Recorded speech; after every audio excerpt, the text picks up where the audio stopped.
तो Jai Bhim, Namo Buddhaya. The Buddha and his Dhamma,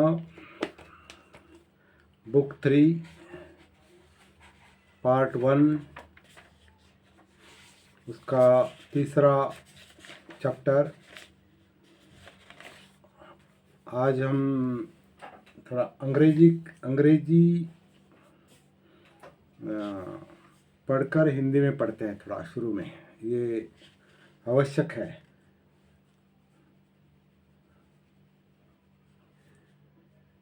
the Buddha did not claim any divinity for himself or for his Dhamma.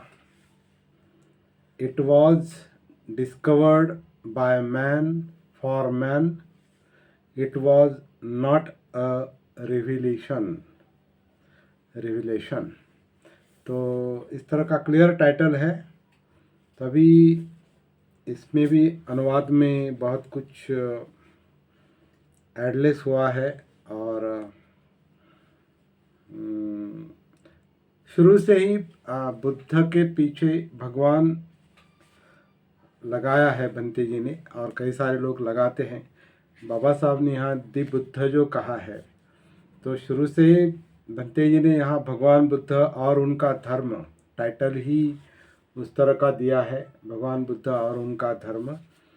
और यहाँ लेकिन यहाँ उन्होंने थोड़ी सावधानी बरती है इस चैप्टर को ट्रांसलेट करते समय, अनुवादित करते समय।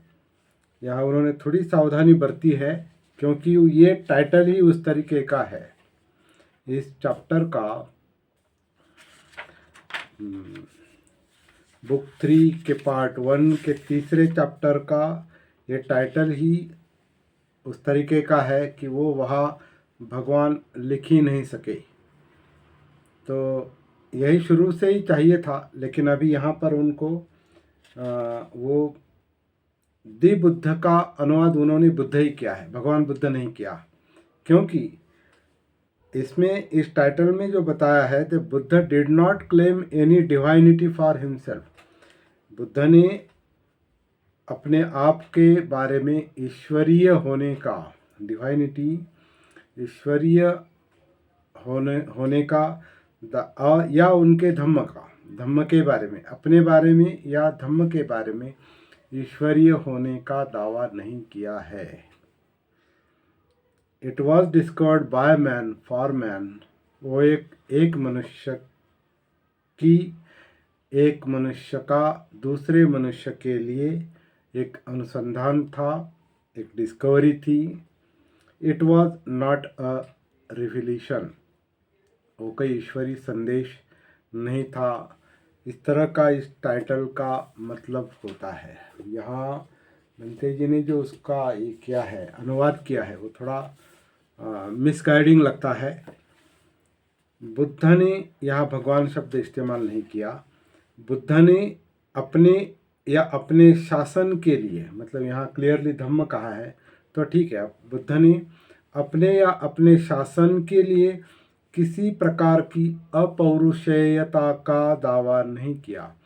तो डिवाइनिटी का अनुवाद उन्होंने अपौरुषेयता, मतलब एक अल्टरनेटिव जैसे शब्द इस्तेमाल किया है। तो डिवाइनिटी का मतलब ईश्वरीय इस तरह का है, लेकिन यहाँ अपौरुषेयता का दावा नहीं किया। बुद्ध ने अपने शासन के लिए, मतलब धम्म के लिए किसी प्रकार की अपौरुषेयता का दावा नहीं किया, ईश्वरीयता का दावा नहीं किया।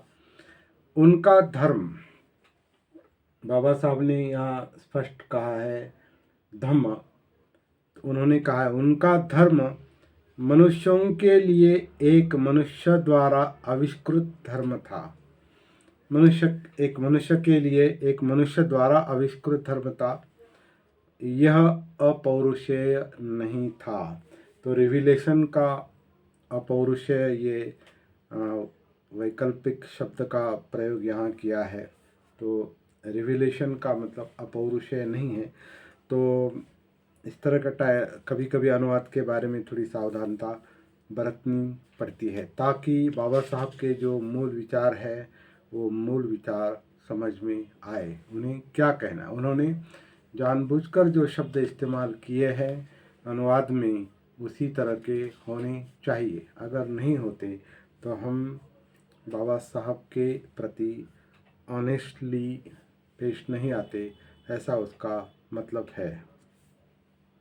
तो इसमें सोचने के लिए बहुत कुछ है। ये बहुत एक छोटा चैप्टर है और इसमें सोचने के लिए बहुत है, क्योंकि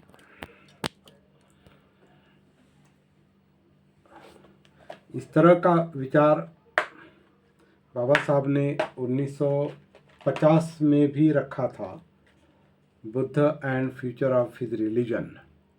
ये जो आर्टिकल उन्होंने महाबोधि सोसाइटी के जर्नल के लिए लिखा था, कलकत्ता की जो महाबोधि सोसाइटी थी उसके लिए उन्होंने जो आर्टिकल लिखा था Buddha and future of his religion, उसमें भी इस तरह की तुलना या इस तरह का विषय उन्होंने छेड़ा था। उसी का यहाँ पर एक तरह का रिपीटेशन कह सकते हैं, वही विचार यहाँ पर उन्होंने रखा है। तो every founder of religion has either claim divinity for himself और फॉर हिज टीचिंग। प्रत्येक धर्म के संस्थापक ने या तो अपने को ईश्वरीय कहा है, तो यहाँ ईश्वरीय शब्द उन्होंने इस्तेमाल किया है, टाइटल में अपौरुषेय शब्द इस्तेमाल किया है, अपौरुषेयता। प्रत्येक धर्म के संस्थापक ने या तो अपने को ईश्वरीय कहा है या अपने धर्म को। हजरत मूसा यानी मोजेस, हजरत मूसा ने यद्यपि अपने को ईश्वरीय नहीं कहा किंतु अपनी शिक्षाओं को ईश्वरीय कहा है।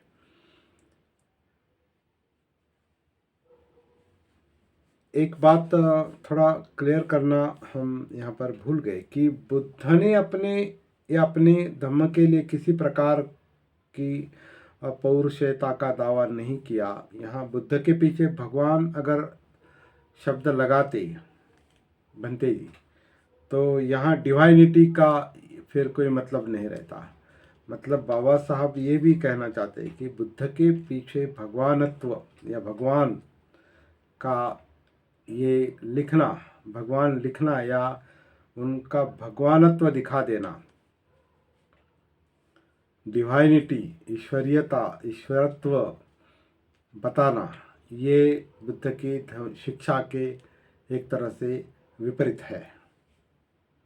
इसलिए भंते जी ने जानबूझकर भगवान शब्द यहाँ पर टाला है, जो शुरू से इस्तेमाल किया है। ये बात यहाँ हमें थोड़ी समझ लेनी पड़ेगी।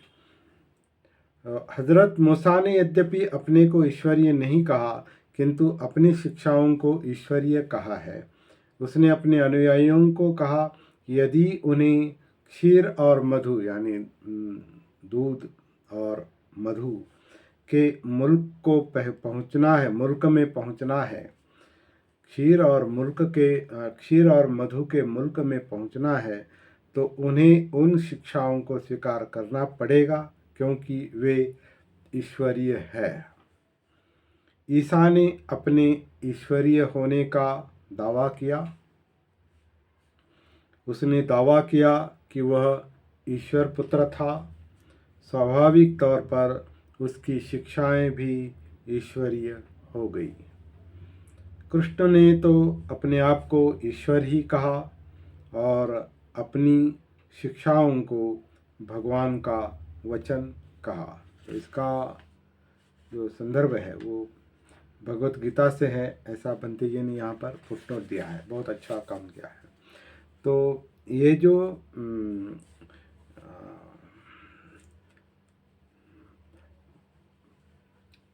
कृष्ण और ईसा और पैगंबर, इनके साथ बुद्ध की जो तुलना बाबा साहब ने की है, ऐसी तुलना उन्होंने द बुद्ध एंड हिज धम्म में 1950 में जो लेख लिखा था महाबोधि सोसाइटी के लिए, वहाँ भी ये तुलना की है।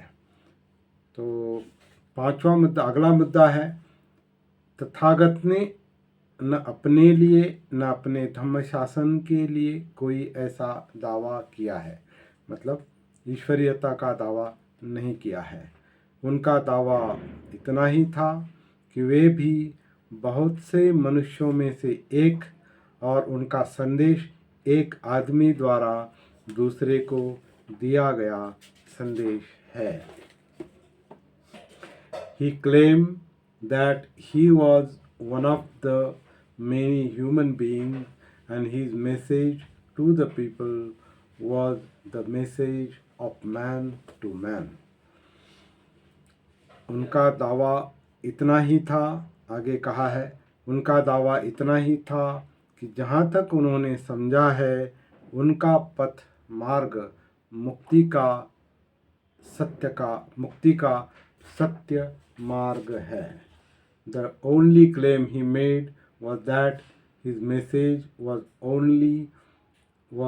only true way, the only true way to salvation as he understood it. क्योंकि इसका आधार संसार भर के मनुष्यों के जीवन का व्यापक अनुभव है। It was based on universal human experience of life in the world.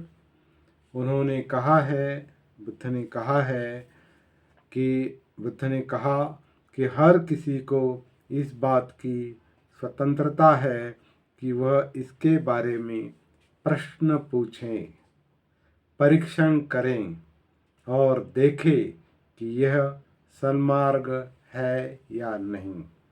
मतलब इस परीक्षण का, प्रश्न पूछने का, देखने का जो फ्रीडम है, जो स्वतंत्रता है, वो स्वतंत्र है, वो बुद्ध ने हर एक को दिया है। कोई भी बात आंखें मूंद कर केवल श्रद्धा के आधार पर लगता है इसलिए मानते हैं, इसलिए स्वीकार करने की आवश्यकता नहीं। यही बात उन्होंने कालामून से कही है। तो बहुत ही इम्पोर्टेंट मैसेज, बहुत शॉर्ट चैप्टर है ये, लेकिन बहुत बड़ा मैसेज है इसमें। उन्होंने कहा, बुद्ध ने कहा कि हर किसी को इस बात की स्वतंत्रता है कि वह इसके बारे में प्रश्न पूछे, मार्ग के बारे में, धम्म के बारे में प्रश्न पूछें, परीक्षण करें और देखें। देखना मतलब पස්සना, सती, आत्मभान रखकर देखें कि ये सन्मार्ग है या नहीं। मतलब केवल कहा है इसलिए सन्मार्ग है, ऐसा नहीं। तो अनुभव करें, देखें और फिर माने या समझे कि वो सन्मार्ग है या नहीं है। बहुत ही क्लियर और स्पष्ट संदेश है। इसे याद रखना, इसे मन में रखना बहुत आवश्यक है। अगर धम्म के ज्ञान का अगर शुद्धिकरण करना है या बुद्ध की मूल शिक्षा का अनुसंधान करना है, यही बाबा साहब का ग्रंथ लिखने के पीछे यही मकसद है जो उन्होंने इंट्रोडक्शन में बताया है। द बुद्ध एंड धम्म के इंट्रोडक्शन में उन्होंने जो मकसद बताया है, तो बुद्ध की शिक्षा और बुद्ध का चरित्र, इसको ठीक तरह से लोगों के सामने लाने की आवश्यकता है। उन पर प्रश्न निर्माण करने की आवश्यकता है, उनका परीक्षण करने की आवश्यकता है, उनको जागृति के साथ देखने की आवश्यकता है। धर्म के मतलब धम्म के, no founder has so fully thrown open his religion to such a challenge. धर्म के किसी भी दूसरे संस्थापक ने अपने धर्म को इस प्रकार परीक्षण की कसौटी पर कसने का खुला चैलेंज नहीं दिया है। इस तरह का बहुत ही केवल 11 मुद्दे हैं इसमें, लेकिन इसका आशय बहुत बड़ा है, चिंतन करने के लिए बहुत बड़ा मुद्दा है।